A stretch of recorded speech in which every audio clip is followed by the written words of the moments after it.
911. What's your emergency? We need an ambulance, NOW! The orca's got him under! The line shook with terror.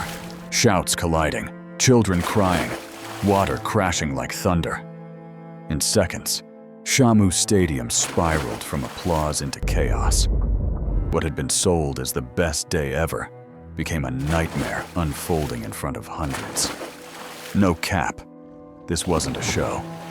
This was a fight to breathe. November 29th, 2006. Under the blazing lights of SeaWorld San Diego, veteran trainer Ken Peters dove into the pool with Casatka, a 6-ton orca he had trusted for over a decade. The crowd roared, cameras lit up, kids screamed her name like she was a superstar. The performance gleamed with perfection until the illusion fractured. Without warning, Casatka lunged, her jaws locking on Ken's foot. In an instant, he was ripped from the platform and dragged into the depths. For 9 harrowing minutes, he was trapped in a cycle of suffocation and survival, his life hanging on the mercy of a predator that answered only to instinct. This wasn't fiction. It was raw, unfiltered truth. Proof that no matter how strong the bond, the ocean never forgets what it is. Would you risk stepping into the water with a predator like this? Drop your answer below and subscribe so you don't miss the next story where nature shows its true power. Best day ever. Yeah, right. That's what people always post before chaos kicks the door in. And in 2006, San Diego was about to learn that the ocean doesn't do hashtags. It does consequences. Shamu Stadium pulsed with electricity. Floodlights blazed across the pool, igniting the water in shards of gold and fire. Hundreds of faces leaned forward, cameras flashing, kids bouncing in their seats, chanting the name they came to see. They expected wonder. They were seconds away from terror. Ken Peters strode onto the slick platform with the precision of a soldier. His wetsuit hugged his frame, droplets streaming like silver bullets down the black neoprene. He raised an arm, steady, controlled. A man who knew every signal, every move. For him, this wasn't performance. It was ritual. And then, she rose. Casatka, 30 years old, 6 tons of raw muscle and ancient instinct. Her dorsal fin slashed the air before her body crashed back into the pool, detonating a wall of spray. The crowd erupted. Children screamed her name as if summoning a legend. To them, she was magic. To Ken, she was trust forged across a decade, rehearsed until every breath of the show felt like destiny. But destiny is fragile. Beneath the cheers, something shifted. Casatka's dark eye fixed on him a beat too long. Her glide slowed, deliberate, as if calculating. Ken registered it. Small, almost invisible, but real. The crowd clapped louder, blind to the truth. Because here's the thing, illusions shatter fast. And under those blazing lights, the crack had already split open. The performance rolled on, seamless and dazzling. Casatka tore through the pool, water detonating in bursts of white foam. Ken crouched, stretched out his arm, and she surged toward him with flawless timing. To the audience, it looked effortless. 10 years of trust condensed into a perfect moment. Parents cheered. Children shouted her name. The bleachers rattled with applause. But beneath the surface, cracks were forming. Casatka's movements had shifted. Her arcs widened. Her dives stretched longer. Her approach slowed, deliberate, almost predatory. To the untrained eye, it was invisible. To Ken, it was unmistakable. Her eye told the truth. Dark, fixed, ancient. It lingered on him too long, unblinking. It wasn't rage, it wasn't play. It was focus, the kind of focus that sends a chill through your spine before you even understand why. Ken felt it. His chest tightened. Instinct whispered that something was wrong. But instinct doesn't stop a show. Trainers are taught to project control, no matter the storm building underneath. He raised his hand, gave the next signal, his face calm, though his pulse quickened. Casatka circled, her massive body carving slow, deliberate lines into the water. To the crowd, it was suspense. To Ken, it was the illusion unraveling. The thin thread of trust, 10 years in the making, was fraying in real time. Because the truth is simple. When a predator remembers what it is, no amount of training can hold it back. Ken knew it. He felt it. And as the pool fell silent for a heartbeat, he realized the show had already slipped out of his hands. If you were in Ken's position, would you keep performing or walk away? Share your thoughts below and hit subscribe so you don't miss the next story. The air inside SeaWorld Stadium vibrated with applause, but Ken Peters felt the shift. Casatka's shadow slid beneath the surface like a blade, her presence heavy, deliberate. He steadied himself on the slick platform, signaling again, trying to maintain the rhythm of the show. For a fleeting second, the water stilled, rippling only with faint echoes of light. Then the pool exploded. A wall of icy spray slammed against Ken's body as Casatka surged upward, her massive rostrum slicing through the water like a missile. Before he could retreat, her jaws clamped around his right foot. The pressure was immediate, devastating, like a steel trap snapping shut. In a heartbeat, Ken was yanked forward, his body ripped from the platform and hurled into the water. The impact stole his breath, the cold swallowed his chest, and the crushing grip on his ankle told him the truth. This was no stunt. Above, the audience gasped in confusion. Nervous laughter rippled across the stands, some believing it was part of the performance. But Ken knew. Every nerve in his body screamed the same message. Casatka was in control, and he was prey. The orca propelled him downward with terrifying force. Water roared in his ears, chlorine burned his eyes, and the brilliant stadium lights fractured into streaks of white above him. He fought the instinct to thrash. He knew resistance could trigger the kill. Instead, he forced his body to move with her, not against her. His lungs tightened as seconds stretched. Suddenly, they shot upward. Casatka broke the surface in an eruption of foam, dragging Ken with her. He gasped a single ragged breath before she twisted violently and plunged again. The descent was brutal. The water crushed his chest, his ears popped under the pressure, and his vision blurred. All he could see was the flash of her white belly circling beneath him, her grip unyielding. On the surface, trainers blew whistles, hurled buoys, shouted desperate commands. Casatka ignored them all. Her dark eye never left Ken. She wasn't frenzied. She wasn't panicked. She was deliberate, calculated, an apex predator asserting her dominance. Ken's chest burned. His thoughts fractured between the need for air and the knowledge that panic meant death. He focused on discipline, every muscle straining to stay calm, every heartbeat pounding in his ears like a countdown. They surfaced again.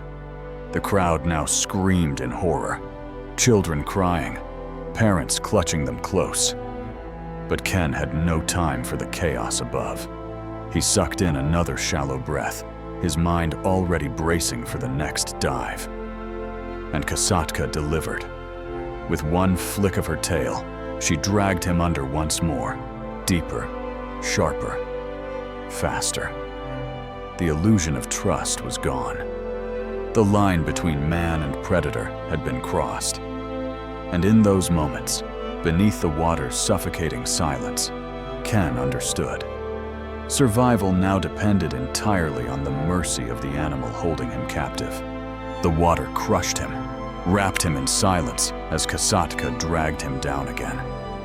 Ken's body buckled under the force, his chest screaming for air. Her jaws clamped his foot with relentless pressure, not enough to break bone, but strong enough to remind him he was a prisoner. She wasn't killing him, she was controlling him, and control was more terrifying than violence. Every dive stripped him of oxygen. Every second became a knife, twisting inside his lungs. He kept his movements measured, careful, resisting the primal urge to thrash. He knew sudden resistance could trigger a reflex that would end him instantly, so he adapted, shifting with her turns, surrendering just enough to survive. They surged upward without warning.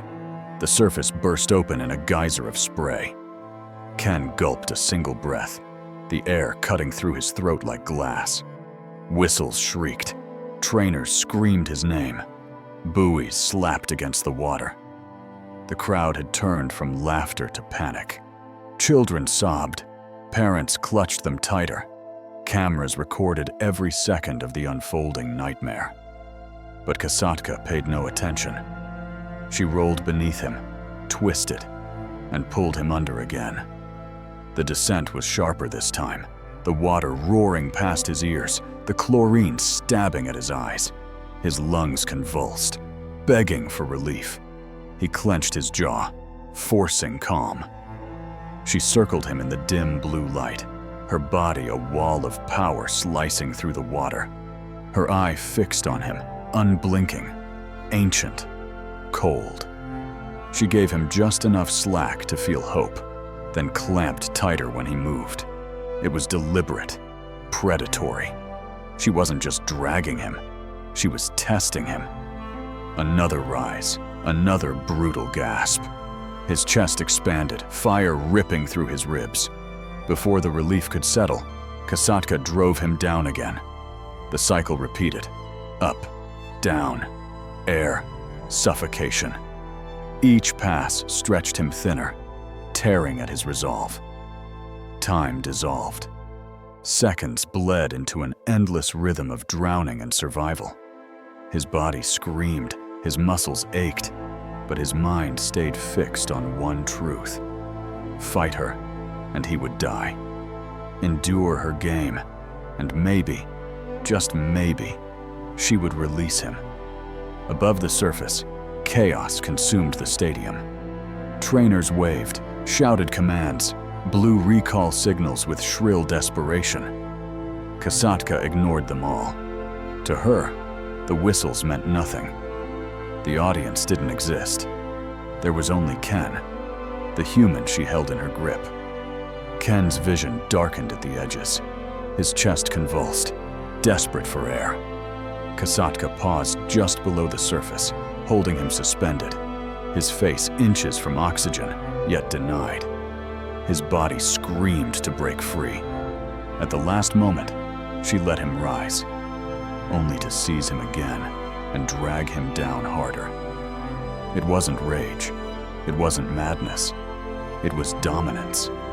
She was showing him who ruled this world, who controlled the boundaries between air and suffocation.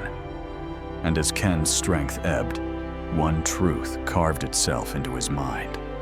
Survival was no longer about training. It was about enduring the will of the predator who refused to let him go. Ken's body trembled with exhaustion, every muscle stretched thin under the endless cycle of drowning and release. Casatka's grip never faltered. She dragged him deep, then lifted him just long enough to taste survival, only to plunge again into suffocating silence. Each dive shredded his lungs. Each ascent mocked him with fleeting air. His mind sharpened against the darkness. Training screamed in his head, "Do not resist, do not thrash, flow with her." He obeyed, forcing his body to mirror her movements, turning himself into part of her current rather than an obstacle in her path. It wasn't submission, it was strategy. The crowd above blurred into background noise, their cries muffled by water and distance. He no longer heard the whistles, the frantic commands, the chaos echoing across the stadium. All that existed was the immense shadow circling beneath him, her eye watching with unshakable focus. She wasn't distracted. She wasn't playful. She was deliberate. Ken felt the burn in his lungs flare into fire. His vision pulsed black at the edges. When Casatka finally broke the surface, he inhaled like a man starved, the air ripping into his chest, cruel and cold. Relief was instant, but so was dread, because he knew what came next. And she didn't disappoint. Her tail snapped, dragging him under again with brutal precision. Pain radiated through his leg, where her jaws clamped tight, the throb syncing with his heartbeat. Yet she never crushed the bone. It wasn't a kill. It was a display, a declaration. I hold your life, and I decide when you breathe. Ken clung to one fragile hope: endure long enough, and perhaps she would let him go. But deep inside, he understood the truth. He was no longer the trainer. He was the subject of her will, reduced to instinct, trapped in a game where mercy belonged only to her. Time had lost its shape. Seconds dragged like hours as Casatka dictated the rhythm of survival. Ken's limbs grew heavy, his chest seared with every stolen breath, and his vision blurred into streaks of light and shadow. The orca's grip remained unyielding, anchoring him to her will. He was not free. He was tethered to an intelligence older than his own. She dragged him down again, deeper this time, the water pressing like iron around his ribs. His lungs convulsed, desperate for air, his mind shouting against the body's instinct to thrash. He forced control, clinging to the thin thread of discipline that separated survival from surrender. His muscles shook, his foot throbbed beneath her crushing jaws. But still he yielded to her momentum, aligning himself with her turns. When she allowed him to break the surface, the air stabbed his throat like shards of glass. The relief was raw, violent, almost painful. But before he could steady himself, Casatka twisted and dragged him under once more. The cycle was merciless. Air, suffocation, air, suffocation. Each wave cutting deeper into his endurance. Above the water, chaos had turned to dread. The crowd no longer screamed. They watched in horrified silence. Trainers blew whistles until their lungs burned, tossed rescue lines, begged for release. None of it mattered. Casatka ignored everything, her focus locked only on the man trapped in her grasp. Ken's thoughts narrowed to survival alone. He counted seconds in his head, fought the panic clawing at his chest, willed his body to endure one more dive, one more rise. Yet he felt his strength slipping, each cycle draining him to the edge of collapse. In the suffocating stillness below, truth struck him cold. His life hung not on skill or strength, but on the decision of the predator who owned him. Ken's strength was fading. His arms felt like stone. His chest burned with fire that refused to die out. Each dive stripped him closer to the edge of blackout, every second stretching into eternity. Casatka still held him, her jaws firm around his foot, her presence dominating the water like a force of nature. He had nothing left to give. Then, without warning, her grip shifted. Not gone, not broken, but loosened, as if she was testing him one final time. Ken resisted the instinct to thrash upward. Instead, he let his body drift, suspended in her world, waiting. The silence was unbearable, every heartbeat a drum against his skull. The surface glimmered above, a trembling halo of light. Casatka hovered beside him, her eye fixed, unreadable, cold yet intelligent. For one breathless moment, man and predator faced each other, bound by something beyond training, beyond control.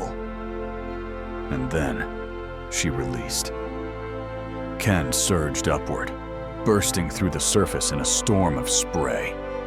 Air ripped into his lungs, harsh and ragged, but it was life.